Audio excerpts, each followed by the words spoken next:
तोरणमाळ रस्त्याची दुरावस्था, एसटी बंद, बिरसा फायटर्सचा आंदोलनाचा इशारा.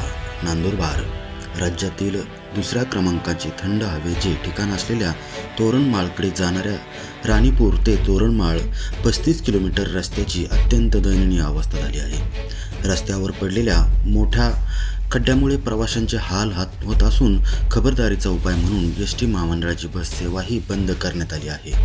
या गंभीर समस्येबाबत बिरसा फायटर्स संघटनेने सार्वजनिक बांधकाम विभागाला निवेदन देऊन तातडीने रस्ता दुरुस्तीची मागणी केली आहे.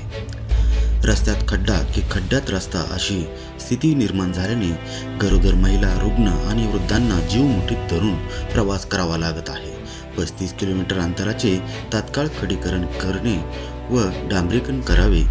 धोकादायक खड्ड्यामुळे होणारे अपघात रोखण्यासाठी तातडीने पावले उचलावीत.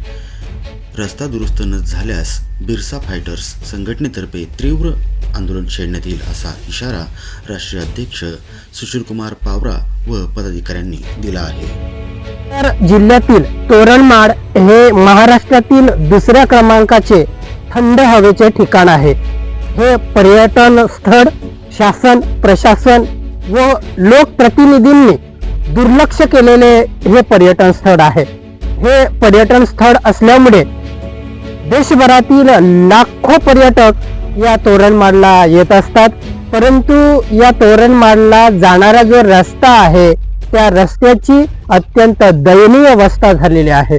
रस्त्यात खड्डा की खड्ड्यात रस्ता अशी या रस्त्याची स्थिती निर्माण झालेली आहे. हा रस्ता वडणदार असून काही ठिकाणी दरडी कोसळलेल्या आहेत, काही ठिकाणी 5 फूट खोल खड्डे झालेले आहेत.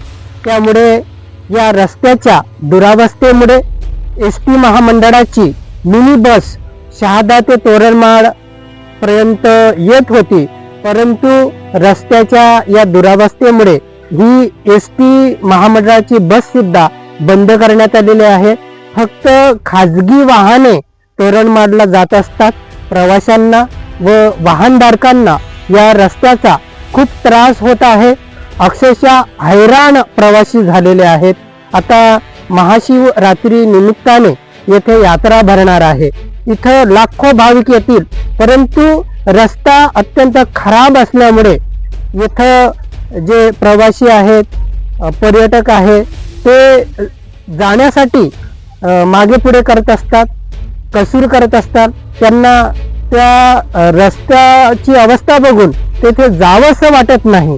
म्हणून या पर्यटन स्थळाकडे सरकारने लक्ष द्यावं. हा जो तोरणमाळकडे जाणारा रस्ता आहे तो तातडीने दुरुस्त करण्यात यावा अशी आम्ही बिरसा फायटर संघटनेतर्फे सार्वजनिक बांधकाम विभाग शहादा यांच्याकडे मागणी केलेली आहे. जय बिरसा, जय आदिवासी.